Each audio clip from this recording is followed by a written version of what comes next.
माननीय अध्यक्ष महोदय, महामहिम राज्यपाल महोदय जी के द्वारा जो अभिभाषण सदन के सामने रखा गया, जिसके समर्थन में डॉक्टर मंजू सुहास जी ने प्रस्ताव रखा, उनके समर्थन में मैं बोलने के लिए खड़ा हुआ। अभी मैं बड़े ध्यान से नेता प्रतिपक्ष पूर्व मुख्यमंत्री समाजवादी पार्टी के राष्ट्रीय अध्यक्ष जी की बातें सुन रहा था। मुझे लगता है कि पूरा उत्तर देंगे तो बहुत देर तक आपको सुनना पड़ेगा, लेकिन कुछ बातें मैं शुरू में जरूर कहना चाहूंगा। निश्चित तौर से नेता सदन को इस बात का बहुत दर्द होगा। 2012 में जब ये सरकार में आए थे, मैं भी सदन का सदस्य था, मैं भी सामने बैठा था, इधर बैठते थे। लेकिन 2012 के सरकार बनने के बाद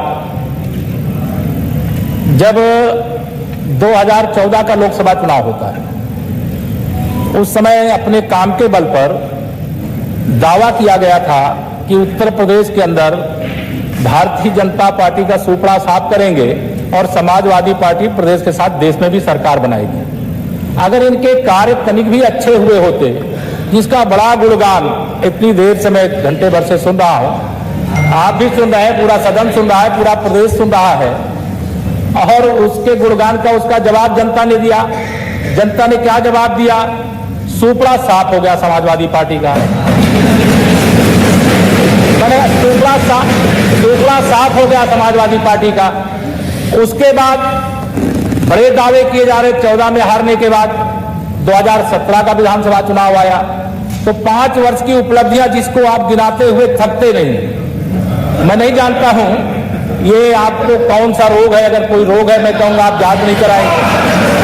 लेकिन मैं माननीय अध्यक्ष जी से जरूर ये निवेदन करूंगा, माननीय नेता प्रतिपक्ष जी जहां से भी चाहे ठीक से इलाज करा ले, और इलाज करा करके जो भी योजनाएं आती, हर योजना को एक स्टिकर जैसे समाजवादी पार्टी का चस्पा करके अब इस रोग से मुक्त हो जाइए। 5 साल बाहर रह गए, 5 साल के लिए फिर बाहर हो गए हैं। आने वाले 25 साल तक कभी आपका नंबर लगने वाला नहीं है। आप कोई अच्छा सुझाव, दावे करना, बातें करना, मैं समझ सकता हूं कि आप, मैं पूछ रहा था किसी अपने बहुत मेरे अच्छे साथी हैं, बहुत सारे ज्योतिष का ज्ञान रखते हैं, मैंने पूछा क्या है भाई आप बताइए, अखिलेश जी 400 सीटों का दावा कर रहे हैं। तो उन्होंने कहा देखिए अभी तक मेरे हिसाब से नहीं होगा आपका कि वहां नहीं बैठ पाऊं कभी भी। मेरे हिसाब से मैं आप माननीय नेता प्रतिपक्ष जी को मैं बताना चाहता हूं, सदन नेता प्रतिपक्ष जी को बताना चाहता हूं, आप चिंता मत करिए। आपकी बहुत कोशिश के बावजूद हमारे मुख्यमंत्री योगी जी वहां बैठे हैं, केशव प्रसाद यहां बैठा, और यह सदन पूरा भाजपामय है। और इसके बाद मैं एक अपने बताए ज्योतिषी मित्र से मैंने पूछा कि भाई बताइए, समाजवादी पार्टी के मुखिया जो है लगातार 400 सीटें जीतेंगे, ऐसा दावा कर रहे हैं, क्या वास्तविकता क्या है? हम लोग तो जमीन पे देख रहे थे कि समाजवादी पार्टी कहीं अता पता नहीं है, लेकिन जो पता चला वो भी मैं जानता हूं। शायद मैं सदन में मैं बोलूंगा, मैं सदन में बोलूंगा।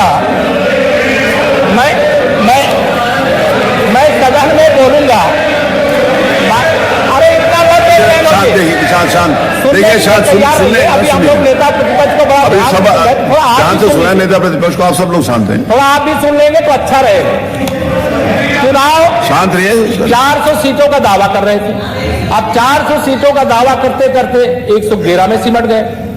अब अभी आरोप लगा रहे थे कि भारतीय जनता पार्टी यानी सरकार केवल जातियों और धर्मों में नहीं बल्कि विपक्ष में भी भेद डालती है। अब ये मत कहना कि अगर आपके यहाँ कोई फूट पड़ जाए, कोई अलग हो जाए, तो हमारे ऊपर आप आरोप लगाएं कि हमने ऐसा कर दिया है। आपको ये करने की आवश्यकता नहीं है। आप अपना परिवार, अपनी पार्टी को आप अपने वहां के, अभी आप संभाल, मैं कह रहा हूं ना संभालिए। बहुत सारे लोग मेरे संपर्क में आ चुके हैं, उधर कुछ खाली ना हो जाए इसकी चिंता करिएगा। इसलिए मैं आपके सामने माननीय अध्यक्ष जी आपके माध्यम से यहां कहना चाहता हूं, इस बार का विधानसभा चुनाव बड़ा रोचक था। मैं वास्तव में आश्चर्य करता था कि अगर एक बार का दावा 2014 का जो आपने किया था, मैं सुनता था उसको, मैं इसी सदन में बैठा था और संयोग से उस समय मुझे उस राजनीति में पहली बार मैं विधानसभा में आया था और उस समय आया था जब समाजवादी पार्टी की लहर थी, उस सीट से आया था जिसके आपको बड़े गुणगान दिखाई दे रहे हैं, उसकी मैं जानता हूं क्या स्थिति है, लेकिन आप भरोसा रखिए आपको 25 साल तक केशव प्रसाद सत्ता पे आने नहीं देगा। आपका भरोसा आप विपक्ष, आप श्री अखिलेश जी हमारे बड़े अच्छे, आपको मैं पसंद करता हूं, लेकिन अध्यक्ष जी हम आ पाए ना आ पाए, ये हमारे माननीय सदस्य लोक भवन में कब बैठ पाएंगे? तो लोक भवन में तो कमल खिल चुका है और वो कमल खिला रहे। और देखिए माननीय अध्यक्ष जी, साइकिल पंचर हो गई है तो अब पंचर को ठीक कराने की जो आपकी साइकिल है उसको शायद उत्तर प्रदेश जनता ठीक करेगी नहीं, इसलिए मैं लोक भवन में कब बैठूंगा? लोक भवन में हम लोग, ये पीडब्ल्यूडी मिनिस्टर रहे, ये भूल गए इनके जिले की मुख्यालय की सड़क किसने बनाई? आपने बनाई? बताइए बताइए। फोर लेन किसने बनाई बताइए? माननीय सदस्य अध्यक्ष जी, मैं आप कृपया करके आपस में डिबेट नहीं करें, आपस में डिबेट नहीं करें। कृपया करके नेता प्रतिपक्ष पूर्व मुख्यमंत्री जी को ये बता दीजिए, ये 5 साल सत्ता में नहीं रहे, आगे 5 साल के लिए फिर विदा हो चुके हैं। 2027 में चुनाव आएगा, मैं तो यह मानता हूं कि फिर कमल खिलेगा, फिर आपका अभी कोई भविष्य इस समय नहीं है, लेकिन सड़क किसने बनाई है, एक्सप्रेस किसने बनाया है, मेट्रो किसने बनाई है? जैसे लगता है आपने सैफई की जमीन बेच करके ये सब बनवा दिया है। तुम अपने पिताजी से पैसा लाते हो बनाने के लिए? तुमने राशन बांटा है तो पिताजी ने क्या बात है? कोई बात है?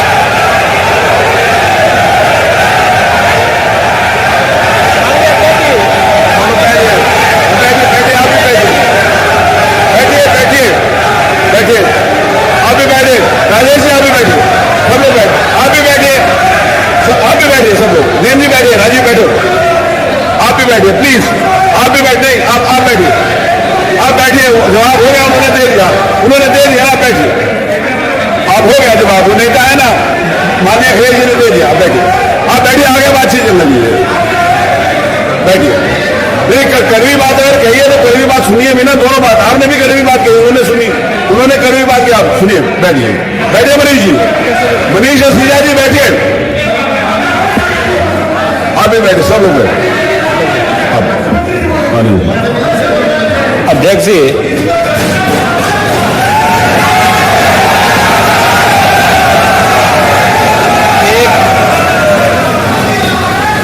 एक घंटे से अधिक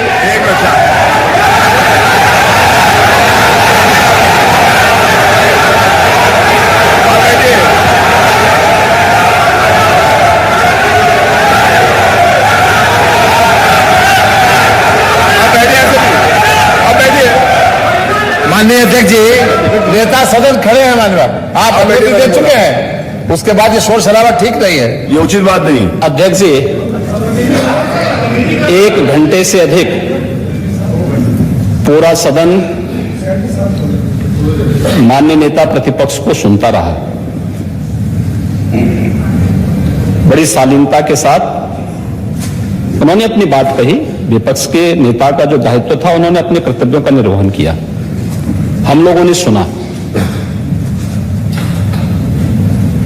इस सदन में और सरकार के उप मुख्यमंत्री अपनी बात को रख रहे हैं, बीच में रनिंग कमेंट्री का मतलब क्या है? और दूसरा, एक सम्मानित नेता के खिलाफ असभ्य शब्दों का प्रयोग हो, तो शब्द का प्रयोग हो, तो ठीक नहीं है। और मैं बड़ी विनम्रता से कहूंगा नेता प्रतिपक्ष को कि आपको इतना उत्तेजित नहीं होना चाहिए। देखिए, सफाई की बात नहीं कर रहा हूं मैं, सवाल सफाई का नहीं है। देखिए, हम लोग भी जो विकास कार्य करा रहे हैं या आपकी सरकार के समय जो विकास कार्य हुए होंगे, ये हमारी ड्यूटी थी। सरकार सरकार होती है और हर सरकार को अपनी उपलब्धि को कहने का अधिकार है। माननीय उप मुख्यमंत्री जी ने बिल्कुल सही कहा कि विकास आपने कहा, आप विकास की जब चर्चा हुई तो उन्होंने जो बातें कही बिल्कुल ठीक ढंग से की थी। आपके यहां के दूसरे नेता या जब माननीय उप मुख्यमंत्री का यहां पर भाषण संपन्न होता उसके बाद अपनी बात आप लोग कह सकते थे। लेकिन देखिए, मैं कल भी देख रहा था, कल माननीय वित्त मंत्री जी यहां पे जवाब देने के लिए खड़े हुए, उन पर जिस तरीके की भाषा का प्रयोग उस समय किया गया, आज फिर हम देख रहे हैं। देखिए, लोकतंत्र में हर सदस्य को सदन में अपनी बात रखने का पूरा अधिकार है, और अगर आप कहेंगे तो कैसे इस बात की अपेक्षा रखते हैं कि इस पार से उसका जवाब नहीं मिलेगा। पूरे 1 घंटे से अधिक समय तक पूरा सदन और खासतौर पर सत्ता पक्ष से जुड़े हुए सभी मान्य सदस्यों ने आपकी बात को बहुत ध्यान से सुना। देखिए, सहमत होना ना होना अपना विषय है, नहीं सवाल दूसरा नहीं। देखिए सवाल, देखिए सफाई भी इसी प्रदेश का हिस्सा। अध्यक्ष महोदय, सवाल ये नहीं है, मैं सुनने को तैयार हूं। अच्छा, मुख्यमंत्री जी बोल रहे हैं, सफाई भी तो इसी प्रदेश का हिस्सा है। नहीं सफाई, देखिए भाषा आप उसको बाद में बोल सकते हैं। देखिए, हमारी सहमति असहमति हो सकती है, देखिए हमारी असहमति असहमति हो सकती है किसी बात पर, हम बाद में इस बात को करेक्शन करा सकते हैं। लेकिन तो मैंने शब्द का प्रयोग नहीं किया जाना चाहिए और किसी भी असभ्य भाषा का प्रयोग नहीं होना चाहिए। और मैं माननीय अध्यक्ष जी से अनुरोध करूंगा कि अगर इस प्रकार की शब्दावली प्रोसीडिंग का हिस्सा बनी है तो कृपया उसको हटवा दें, क्योंकि ये गलत परंपरा होगी और मैसेज का देश के अंदर खराब जाएगा। हमें हमेशा इस बात को ध्यान में रखना होगा, सदन की मर्यादा का ध्यान हर हाल में बनाए रखना होगा। दूसरा, जब एक सदस्य बोल रहा हो तो सदस्य के बीच में, और खासतौर पर उप मुख्यमंत्री बोल रहे हैं, तो बीच में रनिंग कमेंट्री करना, बीच में धमकी देना, ये चीजें ठीक नहीं है। और मुझे लगता है सदन की मर्यादाएं इससे आहत होती हैं, कोई भी इसको नहीं स्वीकार करेगा। और मैं विनम्रता से कहूंगा माननीय नेता प्रतिपक्ष को, उनका सम्मान है, वे सबसे बड़े विपक्षी दल के नेता हैं, और मुझे लगता है कि इस मर्यादा की अपेक्षा केवल सत्ता पक्ष से ही न करें, विपक्ष भी उस मर्यादा का पालन करेगा तो दोनों का सम्मान बना रहेगा। और ये सम्मान दोनों का बना रहे। देखिए, सहमति और सहमति लोकतंत्र की ताकत है, या आवश्यक नहीं। हम ये नहीं कहते हमारी बात से सहमत हूं, या मैं ये भी नहीं कह सकता कि मैं आपकी बात से सहमत हूं। जब मेरी बारी आएगी, मैंने तो पूरे 1 घंटे तक आपकी बात को सुना, मेरी बारी जब मेरे दल की ओर से मेरी बारी लगाई जाएगी, मैं उस दिन अपनी बात को यहां पे रखूंगा। मैंने आपके पूरे भाषण को इसीलिए सुना ही नहीं, प्रोसीडिंग मंगाऊंगा, फिर देखूंगा, उसका पूरा जवाब भी दूंगा यहां सदन पे। और मैं उम्मीद करूंगा कि सभी विपक्षी नेतागण उस दिन यहां पर हमारे बात को भी सुनेंगे। लेकिन एक सरकार के वरिष्ठतम नेता में से एक और उप मुख्यमंत्री, जो लगातार दूसरी बार उप मुख्यमंत्री हो रहे हैं, उनके द्वारा अपनी बात को रखा जा रहा हो, मुझे लगता है शालीनता से हमें सुनना चाहिए। अगर हमें लगता है गलत हो रहा है, देखिए बहुत सारी चीजें अगर हम भी इस बात को कहते, बहुत सारी चीजें नेता प्रतिपक्ष भी ऐसी थी जो आपत्तिजनक हो सकती थी, हमने सुना नहीं। हमें जो स्वीकार करना होगा वो स्वीकार करेंगे और उसका जवाब देंगे भी, लेकिन बीच में इस तरीके की उत्तेजना दिखाना उचित नहीं है। देखिए, माहौल इससे खराब होता है, अनावश्यक रूप से बाहर मैसेज खराब जाता है। हमारे बारे में टिप्पणियां होती हैं, सदन के बारे में टिप्पणी होती है, हर एक सदस्य की मर्यादा भंग होती है और सदस्य की इसका सम्मान बाहर तार तार होता है, पब्लिक में इसका मैसेज खराब होता है। और इस प्रकार की शब्दावली का प्रयोग न हो, और अगर ये तो शब्द का प्रयोग हुआ है तो मैं आपसे अनुरोध करूंगा कि कृपया इसको सदन की प्रोसीडिंग का हिस्सा कतई न बनाने दिया जाए, क्योंकि ये आने वाले समय में नजीर बनेगा।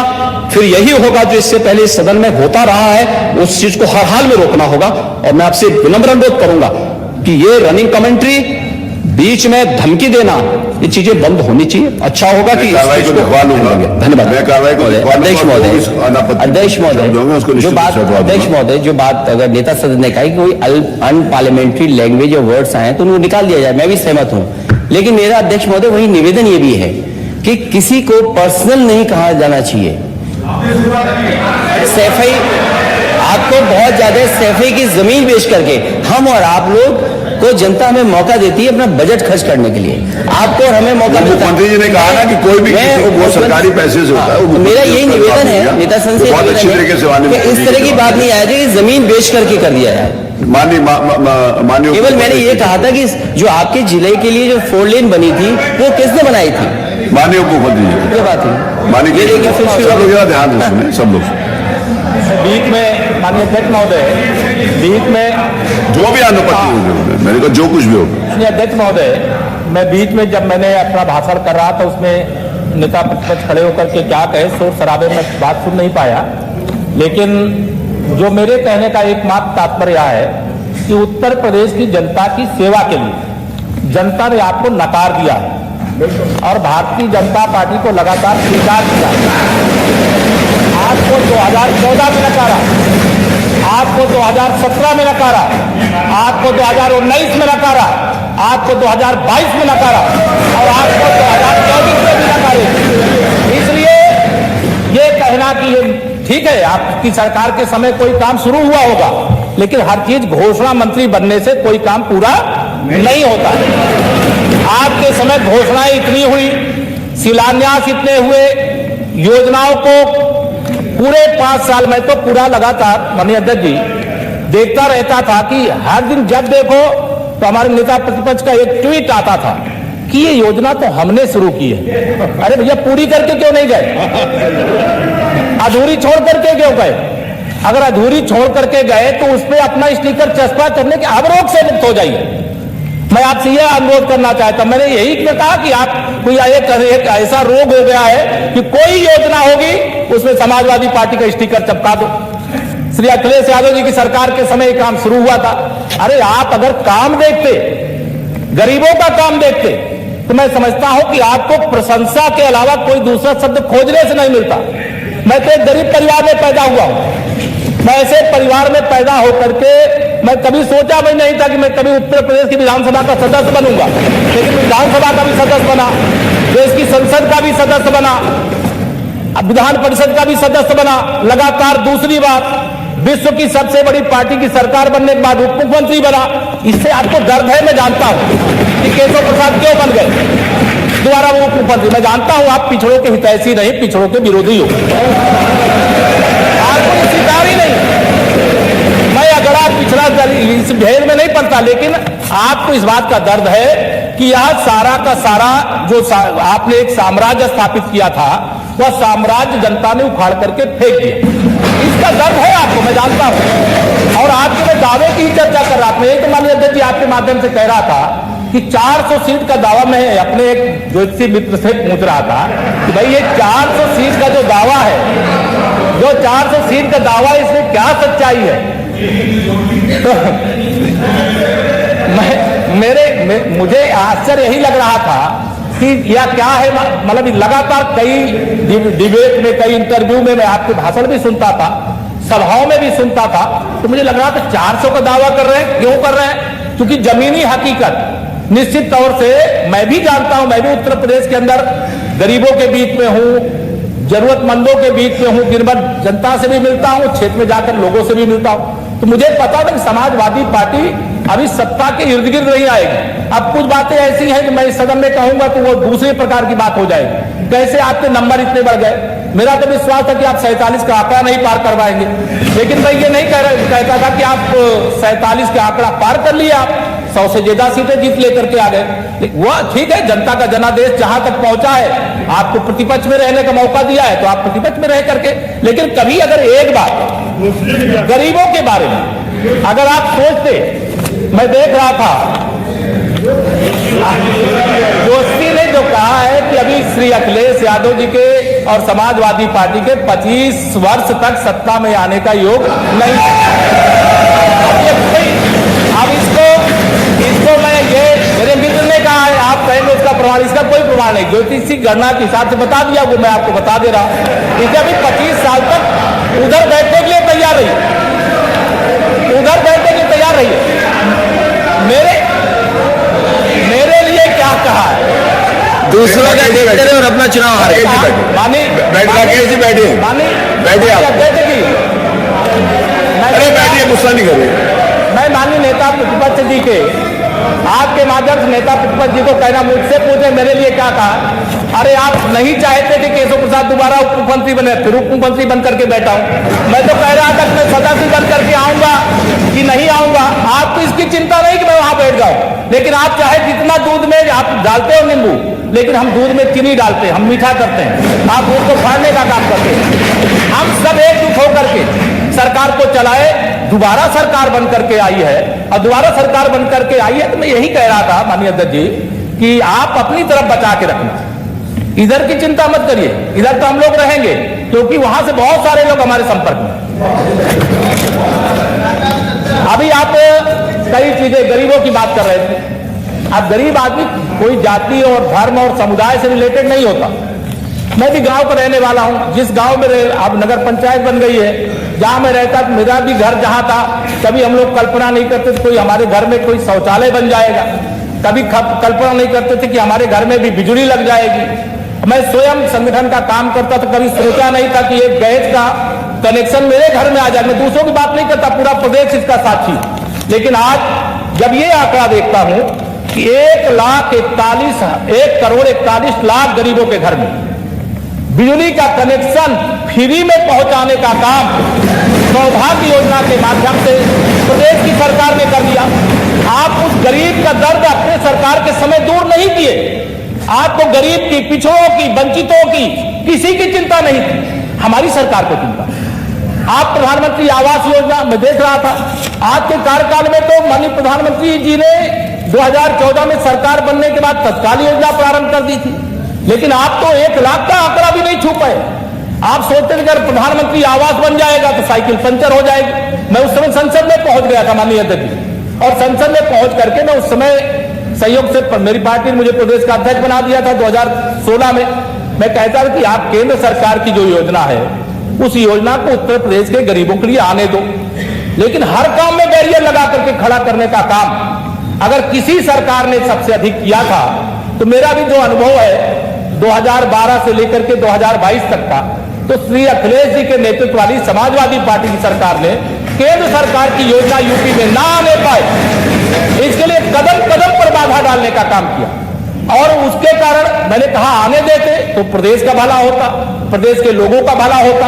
अगर नहीं आने दोगे तो इससे ज्यादा आपका नुकसान होगा, और जनता ने वही किया।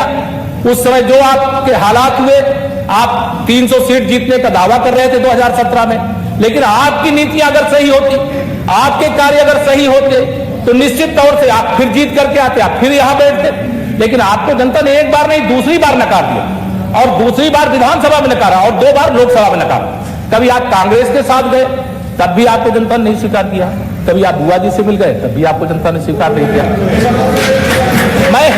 मेरा ये कहने का, मैं गरीबों के लिए जो हमारी सरकार ने काम किया, मैं अभी उज्ज्वला योजना की आप प्रशंसा कर रहे थे। अरे इस बात की प्रशंसा, ये कोई साधारण बात नहीं है कि 1 करोड़ 67 लाख गरीब माताओं बहनों के घर में गैस का कनेक्शन पहुंच गया, और जो उज्ज्वला योजना के अंतर्गत गैस का निःशुल्क कनेक्शन देने का काम किया गया, वो उनको गैस का कनेक्शन मिलने के बाद वो गैस भी भरा रहे हैं। आपको पता इसलिए नहीं होगा क्योंकि आप गरीब के संपर्क में नहीं है। अभी आपको फिर खराब लगेगा, आप गुंडों, अपराधियों और माफियाओं के संपर्क में देगा, इसलिए आपको परेशानी। अगर गरीब के संपर्क में होते और गरीब की चिंता करते तो शायद आप कुछ और आपके नंबर बढ़ जाते, लेकिन आपको गरीबों की चिंता थी ही नहीं ना है। देखिए, हम पे एक भी मुकदमा हो तो बता दें। गरीब की चिंता अभी बता केशव जी, मैं बता दूंगा, अभी सब कुछ बता दूंगा। गरीब की चिंता नहीं है, पिछड़ों की चिंता नहीं है। अभी रोजगार की बात कर रहे थे, मैं तो प्रयागराज का रहने वाला हूं। अरे अभी सुनिए, मेरी पार्टी का जितना समय होगा मैं लेकर के बोलूंगा, आप परेशान मत हो। माननीय नेता सुनने का साहस करिए। नेता प्रतिपक्ष के लिए कोई समय नहीं था, जितना उन्होंने बोला उनको। अभी तो शुरुआत, अभी वो मुख्यमंत्री हैं, बोलेंगे उसी रेशो के हिसाब से, समय उसी रेशो के हिसाब से, समय का रेशो वही है, समय का रेशो वही, समय का रेशो वही है।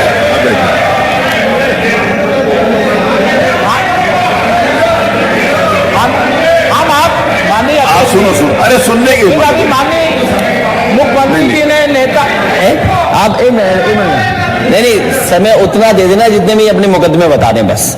मैं अभी आपको सब बता दूंगा, आप चिंता मत करिए। आप वह भी बता दूंगा। और केशव प्रसाद ने सदैव राष्ट्रवाद की लड़ाई लड़ी है। राष्ट्रवाद की लड़ाई में अगर आपको ये लगता है कि राष्ट्रवाद की लड़ाई लड़ने में, हिंदुत्व की लड़ाई लड़ने में, गौरक्षा की लड़ाई लड़ना गलत है, वो गलती में जीवन भर करता रहूं। और मेरे ऊपर एक भी मुकदमा कोई व्यक्तिगत आरोप पर नहीं लग सकता, इसलिए आपकी घबराहट मैं जानता हूं। मेरे ऊपर जो मुकदमे हैं वो मुकदमे आप विधिवत जरा समीक्षा करवा लीजिएगा, और उस समीक्षा कौन से आपके कार्यकाल में क्यों लिखवाए गए, मैं खूब समीक्षा कर चुका। मैं तो जानता, मैं तो आंदोलनकारी रहा, मैं तो राजनीति में रहा ही नहीं। इसलिए मैं आंदोलनकारी रहा हूं, आंदोलन करने वालों के खिलाफ मुकदमे लिखे जाते हैं। मेरे पिताजी कोई मुख्यमंत्री नहीं थे, मेरे पिताजी तो एक गरीब किसान थे। एक बात है महोदय, ठीक है, मेरे पिताजी मुख्यमंत्री थे, लेकिन मैं ये नहीं कहूंगा अध्यक्ष महोदय कि ये क्या काम और करते थे। आप पेशेंस रखिए थोड़ा सा। अध्यक्ष महोदय,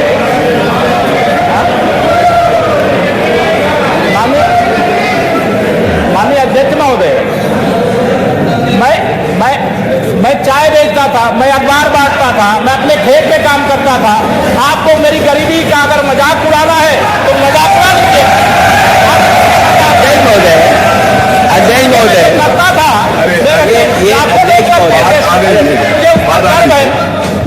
मुझे उस पर गर्व है। अध्यक्ष महोदय, अगर ये चाय बेचते थे तो हम माननीय सदस्य सब लोग चाय पीने चलेंगे। नहीं अध्यक्ष जी, देखिए भाई, एक उत्तर प्रदेश के अंदर कन्नौज संसदीय सीट, माननीय नेता प्रतिपक्ष ऐसा कह रहे हैं, इसलिए मैं बता रहा हूं। एक कन्नौज लोकसभा सीट है, वहां से माननीय नेता प्रतिपक्ष सांसद हुआ करते थे। वहां एक हमारे पार्टी के कार्यकर्ता नीरज मिश्रा की हत्या हुई थी। उस समय सरकार किसकी थी, वह हत्या कैसे हो गई थी, उसके अभियुक्त कौन थे, वो बताते। मैं तो इस तरह के किसी मैं तो आंदोलन का बताया, मैं तो हिस्सा था, और आंदोलन का हिस्सा होने के कारण अगर मेरे आंदोलन के मुकदमे आपको दिखाई दे रहे हैं तो आंख की भी जांच करा दीजिए, मैं आपसे उनके निवेदन करूंगा। माननीय अध्यक्ष जी, मैं आपके सामने, मैं चूंकि प्रयागराज का रहने वाला हूं, प्रयागराज से जुड़ी हुई दो बातें आपने कही। प्रयागराज से जुड़ी हुई एक तो सरकारी नौकरियों की बात है। जैसे कि समाजवादी पार्टी की सरकार थी 2017 तक, तो सारे उत्तर प्रदेश के नौजवानों को इन्होंने नौकरी दे दी थी, और आदरणीय योगी आदित्यनाथ जी के नेतृत्व में सरकार आई तो सारे लोगों को नौकरी से निकाल दिया गया हो, ऐसा आरोप लगाते हैं। वो आयोग उस समय भ्रष्टाचार आयोग बन गया था, समाजवादी आयोग बन गया था, और उसके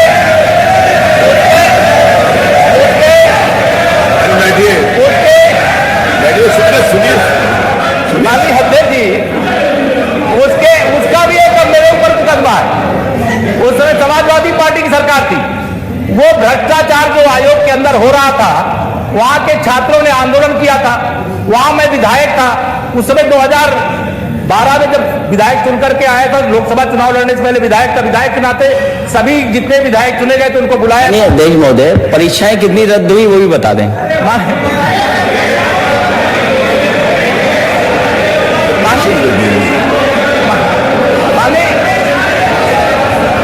माननीय अध्यक्ष महोदय, माननीय अध्यक्ष महोदय, आजकल एसआई की परीक्षा में जो धांधली हुई है वो माननीय सभी बता देंगे कितने पकड़े गए उसमें अभी तक लोग। माननीय अध्यक्ष जी, एक व्यवस्था तो जरूर स्थापित हो जाए। मैंने बोला सब एक साथ पूछ लिया। माननीय उप मुख्यमंत्री जी बोल रहे हैं तो बीच में टोक हटा के अब हो माननीय, वही मैं कह रहा हूँ, सब एक साथ पूछ लिया, मैंने भी रिक्वेस्ट मेरा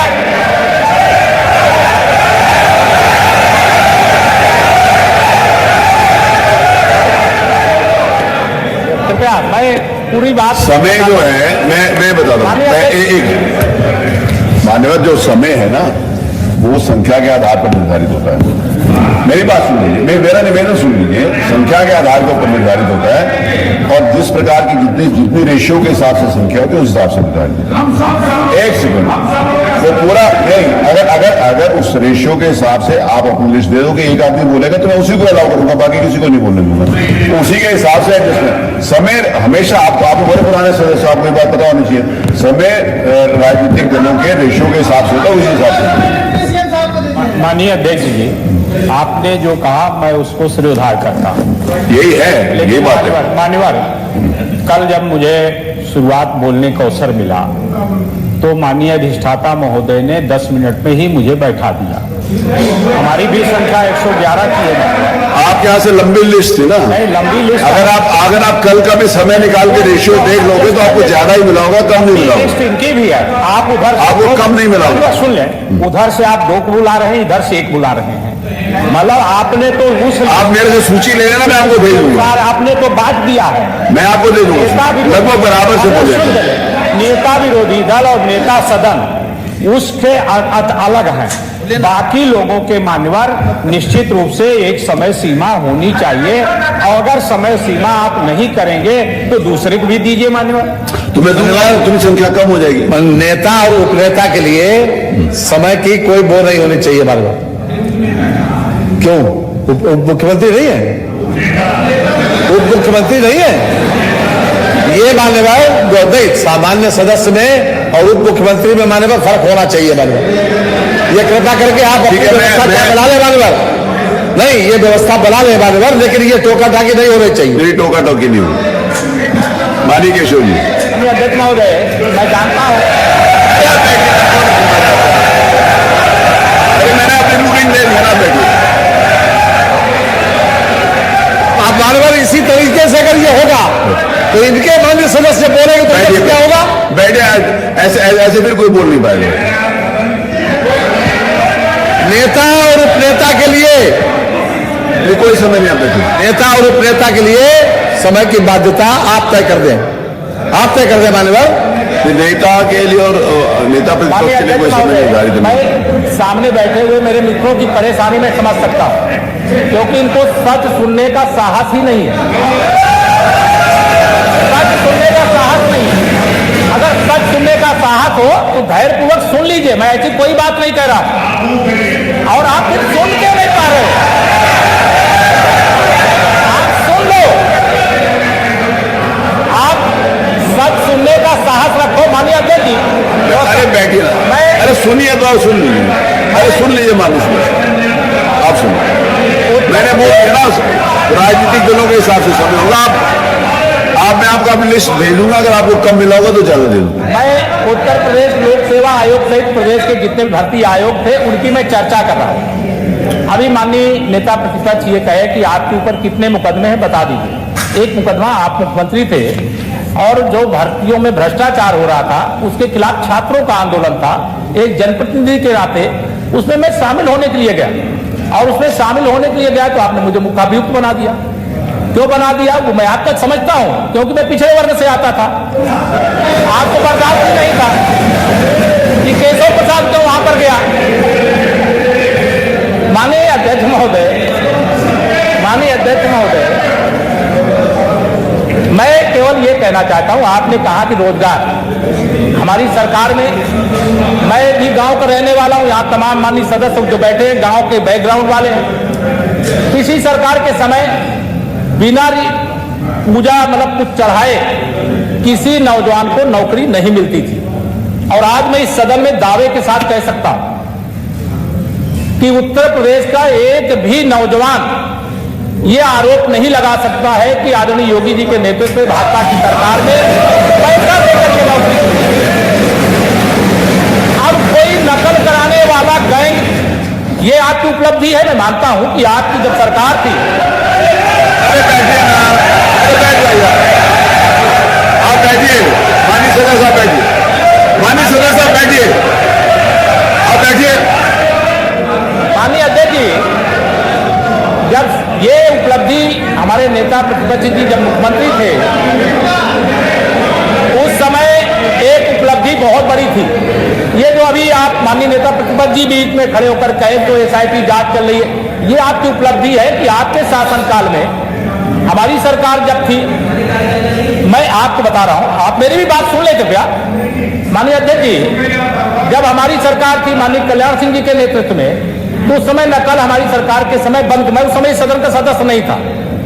परेशानी बच्चों को हुई थी, लेकिन पढ़ने की आदत हो गई। लेकिन संयोग से हमारी सरकार जब चली गई और फिर समाजवादी पार्टी की सरकार आई, तो उसने जो नकल का कानून था उसको खत्म करके फिर नकल की छूट दे दिया। अब उसके बाद भर्तियां ऐसे होने लगी। अब भर्तियों के क्रम में स्थिति यह बन गई, कृपया आप सुनने का साहस रख लो यार। मैं जो बात बता रहा हूं, ये जो आपकी उपलब्धि है आदरणीय नेता प्रतिपक्ष जी की, यह है कि आपके शासन काल में नकल माफियाओं का एक बहुत बड़ा गैंग तैयार हो गया था।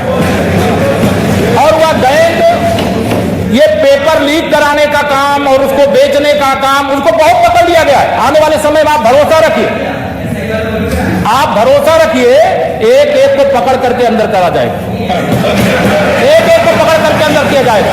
अब आप थोड़ा, अगर आपको संभव हो तो आप फीडबैक अपने ही लोगों से ले लीजिए, जो पकड़े जा रहे हैं वो लोग कौन है, उनका बैकग्राउंड क्या है, वो किस दल से रिश्ता नाता रखते हैं। तो आपको फिर ये सवाल आप नहीं करेंगे, अगली बार से नहीं उठाएंगे। अगर सदन उसके बाद बताया जाएगा। वो तो एकदम पुलिस उसकी जांच करती है, अपराधी पकड़े जाते हैं, जेल भेजे जाते हैं।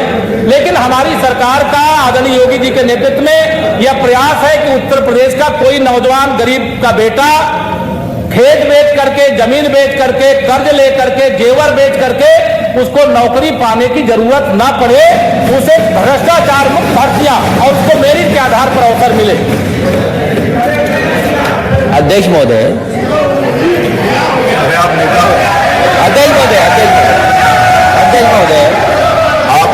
इतने नौजवान, आप हर बात नहीं, इतनी बड़ी संख्या में यहाँ धरना प्रदर्शन हुआ है नौकरी को लेकर के, चाहे 69,000 रहा हो, बीएड टेट रहा हो, इतने बड़े पैमाने पे धरना प्रदर्शन लखनऊ में कभी किसी सरकार में नहीं हुआ। आप अपना फिर एक बार मौका ले लीजिए, उनको बोल लीजिए। माननीय अध्यक्ष जी, माननीय अध्यक्ष जी, ये सदन पहले हम नियमों से चलते हैं मान्यवर, बाद में परंपराओं से।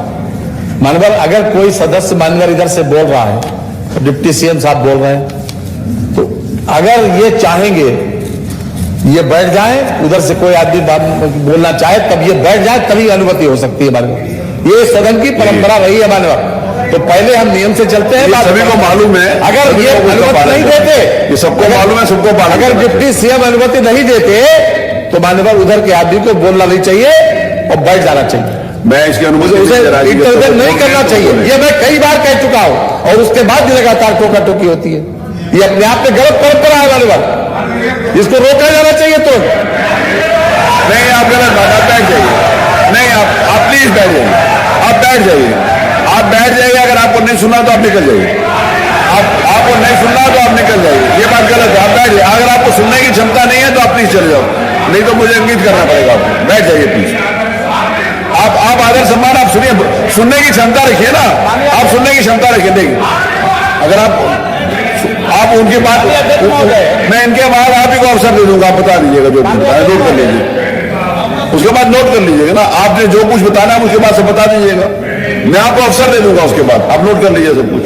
माननीय अध्यक्ष, जरूर ये निवेदन करूंगा, जिनको जो बोलना है मेरे बोलने के बाद आप बोलिए ना। आपको कहाँ मना किया, मैं आपको अवसर दूंगा, पूरी बात बोलिए, आप पूरी बात बोलिए, सारी बात का जवाब दीजिए। सच्चाई बता रहा हूँ, आप सब बात का जवाब दीजिए। अब आप कोई बीच में टोका टोकी नहीं करें। माननीय अध्यक्ष महोदय, अभी मैंने कहा इस बात को कि जो उपलब्धि थी उसको नेता प्रतिपक्ष ने नहीं बताया।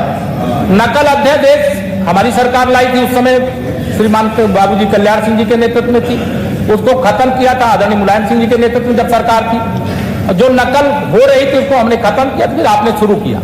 ये गलत परंपरा शुरू हुई, इसको स्वीकार करने में अपनी उपलब्धि के रूप में मुझे लगता है नेता प्रतिपक्ष को कोई नाराजगी होने का सवाल नहीं है, ना हमारे प्रतिपक्ष के साथियों को कोई नाराज होने का सवाल नहीं। अभी दूसरा विषय यहां पर आ रहा था, कोरोना से संबंधित। कोरोना के संबंध में देखिए, आपने कोरोना का जब संक्रमण का संकट आया, अब उस कोरोना संक्रमण के संकट के समय हमारे देश के माननीय प्रधानमंत्री जी ने प्रदेश के आदरणीय मुख्यमंत्री जी के नेतृत्व में कोरोना के खिलाफ कौन है टिप्पणी कर रहा है? कोई नहीं टीका टिप्पणी, आपको कहां से सुनाई पड़ रही है? शानदार, आपको कहां से सुनाई पड़ रही है? कोई नहीं है वहां पर, कोई टीका टिप्पणी नहीं कर रहा है।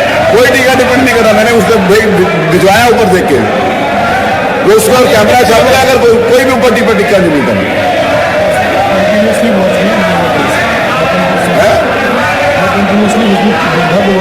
मैंने कोई कुछ नहीं करा, आप और कहीं से सुनाई पड़ रहा है, ऊपर से कोई टिक्का टिप्पणी नहीं कर रहा।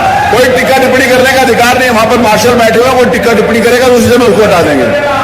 अरे आप हाउस के अंदर रहिए ना, कोई टिक्का टिप्पणी कर भी नहीं सकता, कोई करेगा तो नहीं कर रहा है। आप आने जी और कहीं से सुनाई पड़ रही आवाज, अब बैठिए मत। अरे आप जानबूझ के हाउस डिस्टर्ब करना चाहते हैं। माननीय अध्यक्ष महोदय,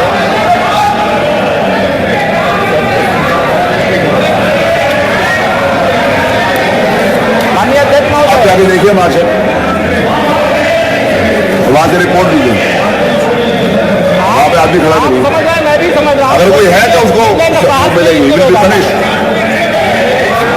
आप बताइए माननीय अध्यक्ष महोदय, माननीय केशव, अभी मैं जब सुन रहा था माननीय नेता प्रतिपक्ष को, तो उन्होंने कोरोना के समय की चर्चा की।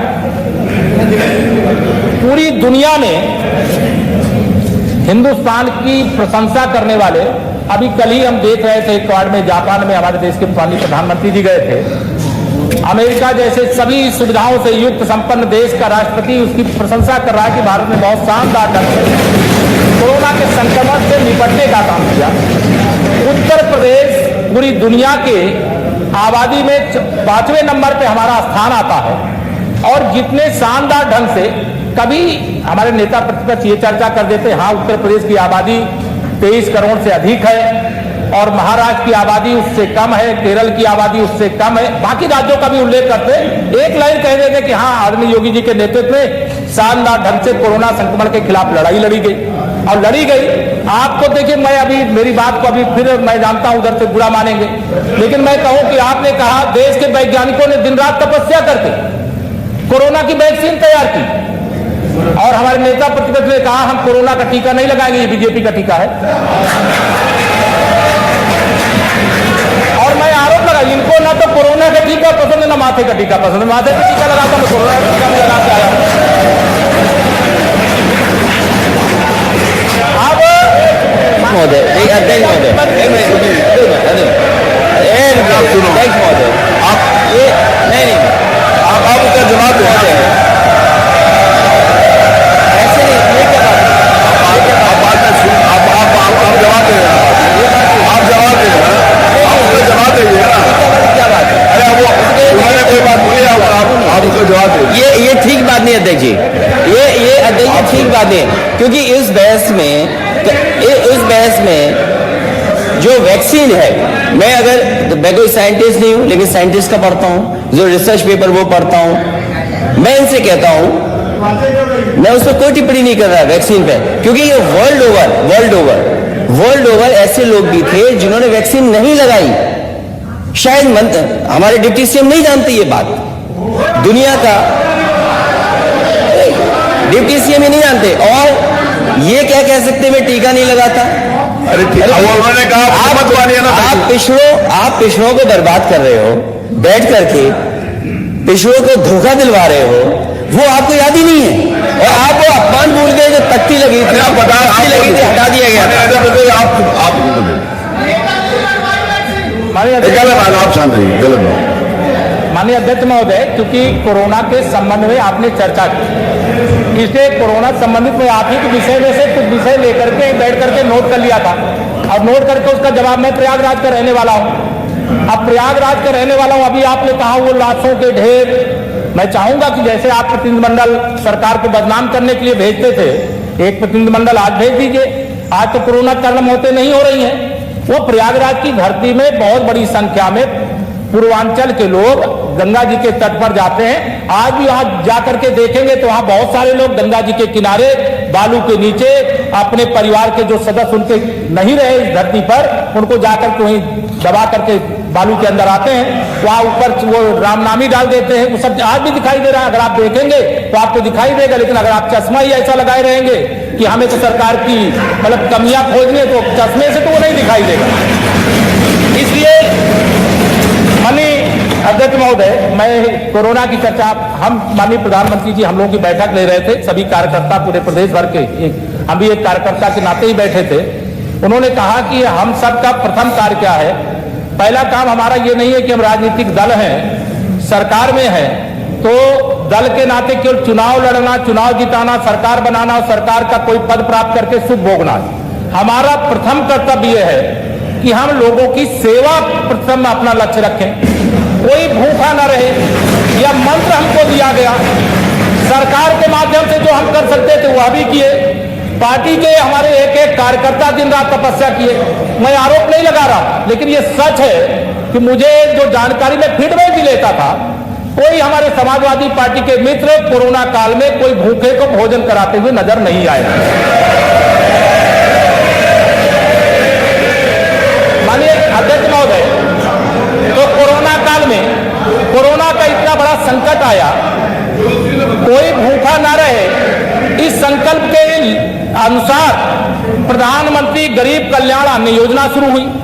अब उस अन्न योजना के कारण से प्रदेश के 14 करोड़ से अधिक लोगों को प्रति यूनिट 5 किलो राशन 2 साल से अधिक समय से मिल रहा है। आपको नहीं दिखाई दे रहा, मैं क्या बताऊं, आप आपकी अपनी जांच करा लीजिए, आपको दिखाई देने लगेगा। अगर हमारी सरकार ने अच्छा काम किया है तो उसकी प्रशंसा करना। आप दुनिया के अंदर जितने भी देश हैं, जितनी भी आबादी है, देश के अंदर जितने भी प्रदेश हैं, उन प्रदेशों के आंकड़े मंगा लीजिए। कोरोना की वैक्सीन प्रदेश के हिसाब से सबसे अधिक उत्तर प्रदेश में लगी है, आबादी के अनुपात में। देश के अंदर दुनिया के किसी भी देश की आबादी की तुलना में सबसे अधिक वैक्सीन लगी है। आज भी थोड़ा कोरोना की आहट है, लेकिन वो वैक्सीन, हमें अपने वैज्ञानिकों की तपस्या पर भरोसा है। लेकिन आपको हर जगह भाजपा दिखाई देती है, कमल दिखाई देता है, मैं क्या कर सकता हूं, उसका कोई दवाई नहीं। अब भाजपा की वैक्सीन आप जिस समय बताए, मैं सुनकर के आश्चर्य कर रहा था कि आप जैसा कहते पढ़े लिखे हो, आप बहुत योग्य मुख्यमंत्री रहे हो, नेता प्रतिपक्ष हो, समाजवादी पार्टी के राष्ट्रीय अध्यक्ष हो, तो कम से कम इस प्रकार की बात, टीका नहीं लगाना। आप कल्पना करिए, नहीं लगाए होते लोग, तब तक कितने लोग मर गए होते।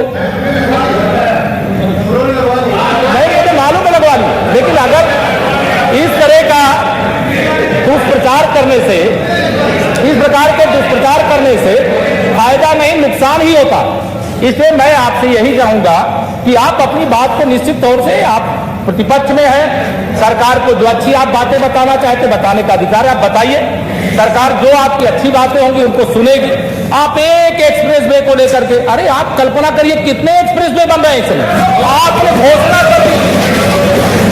कितने पहले में जो पूरे प्रदेश के हालात थे, कई सदस्य यहां पर आपके बैठे होंगे, अभी नहीं बताएंगे आपके सामने सार्वजनिक रूप से, लेकिन वो आपका अलग से पूछ लीजिए कि बताएंगे। कोई भी माननीय सदस्य, मैं पिछली बार पीडब्ल्यूडी मंत्री था, कोई भी विपक्ष का भी सदस्य अगर आया होगा, अपने क्षेत्र की समस्या बताया होगा, तो उस समस्या को भी मैं भी और मेरी पूरी सरकार माननीय योगी जी के नेतृत्व में उस समस्या का समाधान पूरी जिम्मेदारी से किया। तो अच्छी चीजों का भी गौरवगान करना चाहिए। मैं इसी सदन में था, माननीय अध्यक्ष इसी सदन में था, आप भी उस समय सदन के सदस्य थे। उस समय एक जनेश्वर मिश्र जी के नाम से ग्राम सड़क, मैं नहीं जानता था, उस समय नया नया सदस्य था। मैं सोचा सभी विधानसभा क्षेत्रों में योजना आई है, सबके यहाँ जाएगी। मैं भी चिट्ठी दिया, तो वहां किसी अधिकारी ने मुझे बताया नहीं, आप भाजपा वाले हो, आपको नहीं मिलेगा। लेकिन मैंने कहा ये तो गलत बात है भाई। और उस समय बहुत सारे पक्ष और विपक्ष देख करके निर्णय होते थे, लेकिन हमारी सरकार में सबका साथ, सबका विकास, सबका विश्वास, सबका प्रयास, इस विषय को लेकर के पूरी ईमानदारी के साथ काम किया गया। और इस ईमानदारी के साथ अगर हम काम नहीं किए होते, तो जिस प्रकार से आप दावा कर रहे थे, चुनाव के दौरान मेरे सदस्य यहां पर बैठे होंगे, हम लोग तो झगड़ा टालते टालते परेशान थे। समाजवादी पार्टी के गुंडे, अपराधी, माफिया हर गांव गली गलियारे में झगड़ा कर रहे थे, और उस झगड़े से बचना मुश्किल हो रहा था कि हम लोग कितना झगड़ा टाले हैं। वो उस बात को शायद मैं समझता हूं मेरे जो इधर बैठे साथी होंगे इस बात को अच्छी तरीके से समझते होंगे। आप बोलिएगा ना, आप उसका जवाब दीजिएगा। माननीय ओम प्रकाश जी, आप उसका जवाब दीजिएगा ना।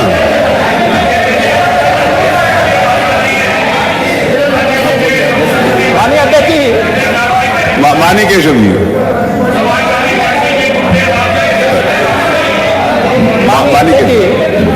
समाजवादी पार्टी के समय में, मायावती पार्टी के समय चाहे में पुलिस हो चाहे प्रशासन हो, उसका पूरी तरह से सपाकरण कर दिया गया। आज हमारे समय में जब इसका प्रमाण पत्र क्या होता है, आपका केवल भाषण सदन में ये प्रमाण नहीं है, ये प्रमाण जनता की सबसे बड़ी अदालत है, उत्तर प्रदेश की जनता के बीच में हम गए और उत्तर प्रदेश की जनता के बीच में जाकर के सारे दलों ने आपके पक्ष में आत्मसमर्पण कर दिया, तब भी भारतीय जनता पार्टी ने इतनी प्रचंड विजय के साथ सरकार के अंदर आई। तो आप कानून व्यवस्था को लेकर के अभी सवाल उठा रहे थे। अरे आप अपना कार्यकाल, मुझे लगता है कभी आप देखते नहीं। अगर अपना कार्यकाल आप देखेंगे तो हमारे कार्यकाल में सवाल उठाने से पहले जिस शीशे के घर में आप रहे वो चकनाचूर हो जाएगा। इसलिए मैं माननीय अध्यक्ष जी आपके माध्यम से निवेदन करना चाहता हूं, कानून व्यवस्था उत्तर प्रदेश की दुरुस्त है। आपके समय में आप कह रहे हैं अभी इन्वेस्टर समिट की चर्चा हो रही है, अभी ग्राउंड ब्रेकिंग सेरेमनी होने जा रही है, तो आप उसकी चर्चा भी कर रहे थे। मेरे जो जानकारी में है कि जब आपकी सरकार थी, आप उत्तर प्रदेश में यहाँ पे इन्वेस्टर समिट भी नहीं कर पाए, आपको दिल्ली में करना पड़ा था। तो आप इस बात को सोचिए कि क्यों आपको ऐसी परिस्थिति, क्योंकि कोई यहाँ आना नहीं चाहता था। मेरे भी व्यक्तिगत बहुत तमाम सारे लोगों से मिलने जुलने का संपर्क है। उन्होंने कहा अब हम आएंगे उत्तर प्रदेश में, अब कम से कम उत्तर प्रदेश में हम भी सुरक्षित रहेंगे, हमारा निवेश भी सुरक्षित रहेगा और हम विकास भी करेंगे, प्रदेश का भी देश का भी विकास करेंगे। आज एक वातावरण का निर्माण हुआ है, वह वातावरण दिखाई नहीं दे रहा। लेकिन यह आप सच मान करके चलिए, जो भी गलत करेगा, अब बुलडोजर को लेकर के आपको बहुत चिंता हो रही है। मैं स्पष्ट बता रहा हूं, ये कोई यहाँ पे कोई बताने के लिए हमारे मुख्यमंत्री जी बैठे हुए हैं, स्पष्ट तौर से निर्देश है, किसी गरीब के घर पे बुलडोजर नहीं चलेगा, लेकिन गुंडा बक्सा नहीं जाएगा, माफिया बक्सा नहीं जाएगा, अपराधी बक्सा नहीं जाएगा। अगर इससे आपको, मैं जानता हूं आपको, चूंकि वो सर्वाधिक समर्थक वो आपके हैं, तो ऐसे जो लोग हैं उसको लेकर के आपकी परेशानी में समझता हूं कि क्यों आपको दर्द होने लगता है। हाँ, कोई घटना कहीं ऐसी हो गई होगी और किसी पुलिस के, किसी प्रशासन के अधिकारी ने कोई गलत कार्रवाई की होगी, तो सर्वाधिक दंडात्मक कार्रवाई अगर किसी सरकार में हुआ तो वो हमारे आदरणीय योगी जी के नेतृत्व में भाजपा की सरकार में हुआ। इस बात को ध्यान में रख करके मैं आपको बस इतना ही कहना, मैं माननीय अध्यक्ष जी आपके माध्यम से इतना ही कहना चाहता हूं कि आदरणीय मुख्यमंत्री योगी जी के नेतृत्व में हमारी पहले कार्यकाल की सरकार शानदार रही है और दूसरे कार्यकाल की सरकार शानदार ढंग से चल रही है। अभी तो झांकी है, पूरी पिक्चर तो 5 साल की बाकी है। या तो अपराधी अपराध करना छोड़ देंगे, या तो उत्तर प्रदेश छोड़ देंगे, या मैं पूरे विश्वास से कह सकता हूं। और इसके आधार पर मुझे लगता है कि अगर सही रास्ते पर चलने वाले लोग उत्तर प्रदेश में आपके पार्टी में भी हो और वो चलना चाहेंगे तो आप निश्चित तौर से उनके लिए कोई परेशानी नहीं है। आप एक माननीय विधायक का यहाँ पे विषय उठाए, लेकिन कोई क्या सभी विधायकों को विषय उठा सकते? जो गलत नहीं होगा उसके खिलाफ कार्रवाई नहीं होगी, लेकिन जो गलत होगा उसके खिलाफ कार्रवाई हो तो आप भी खड़े होकर के सदन में कि नहीं आपने गलत के खिलाफ कार्रवाई की है, इसका हम समर्थन करते हैं। लेकिन आप नहीं कर सकते, क्योंकि अगर आप ऐसा कर देंगे तो निश्चित तौर से अभी आपको लगेगा कि आपका वोट बैंक खतरे में पड़ गया। आप वोट बैंक के खतरे को देखते हैं और वोट बैंक के खतरे के कारण जनाधार समाप्त होने के डर से आप इस प्रकार की बातें मैं आज सदन में सुन रहा था। इसके पहले भी आप विधान परिषद में थे, मैं आपके सामने आता था, लेकिन आप आज जिन सदस्यों की बात कही, जिनके बारे में बात कही, इनके बारे में मैं पहले कार्रवाई तो जो गलत होगा उसके खिलाफ हो रही है। माननीय न्यायालय ही अंतिम अथॉरिटी है, वो जो निर्णय देगा सरकार उसको स्वीकार करती है। लेकिन आप आज जो विषय उठा रहे हैं उसके पहले आपने कभी नहीं उठाया था। ये तो वोट बैंक का डर है, आपको वोट बैंक का डर है, वोट बैंक का भय, जो अंदर खाने आपने बात की, आज सार्वजनिक की आपकी बात जो है सब संदेश चला जाए कि आप सबसे बड़े हितैषी हैं। मैं बता रहा हूं इस समय प्रदेश की राजनीति, देश की राजनीति अब तुष्टीकरण के घटिया तरीके से बाहर निकल चुकी है। अगर सबका साथ सबका विकास का मंत्र जो देश के माननीय प्रधानमंत्री श्री नरेंद्र मोदी जी के माध्यम से और डबल इंजन की सरकार के माध्यम से दावे से कहते आप पूरे आंकड़े उठाते, ये भी आंकड़े उठाते कि प्रधानमंत्री आवास योजना में 43 लाख आवास में से किन किन लोगों को कितने आवास दिए गए, आप नहीं उठा सकते, क्योंकि उसमें आपको समझ में आएगा, एकदम साफ दिखाई देगा कि कोई जातिवाद नहीं किया गया, कोई क्षेत्रवाद नहीं किया गया, कोई पार्टीवाद नहीं किया गया, कोई सांप्रदायिक तरीके से कोई योजना का लाभ पहुंचाने का काम नहीं किया गया, क्योंकि उस योजना का लाभ सबको देने का काम किया गया। हमारी सरकार में हमने भ्रष्टाचार पर लगाम लगाने का काम किया। भ्रष्टाचार पर लगाम लगाने जिसके कारण से बहुत सारे लोग परेशानी है। वो मैं आपको माननीय अध्यक्ष जी आपके माध्यम से मैं नेता प्रतिपक्ष को ये कहूंगा, थोड़ा ठीक से अपने मतलब साथियों के बारे में पता लगा लें, अपने दल के तमाम कार्यकर्ता उनके बारे में पता लगा लें, तो बहुत सारी समस्या उनकी समाधान हो जाएगी। यहाँ कहना ही नहीं पड़ेगा, आप भी, आपकी पार्टी भी ठीक हो जाएगी और प्रदेश का वातावरण भी ठीक हो जाएगा। आज जो प्रदेश की स्थिति है उसका बहुत बड़ा कारण समाजवादी पार्टी की सरकार रही है। एक गलत रास्ते पर चल करके रातों रात जो बहुत शॉर्टकट तरीके से आगे बढ़ने के सपने देखे जाते थे, अब वो नहीं पूरा होगा।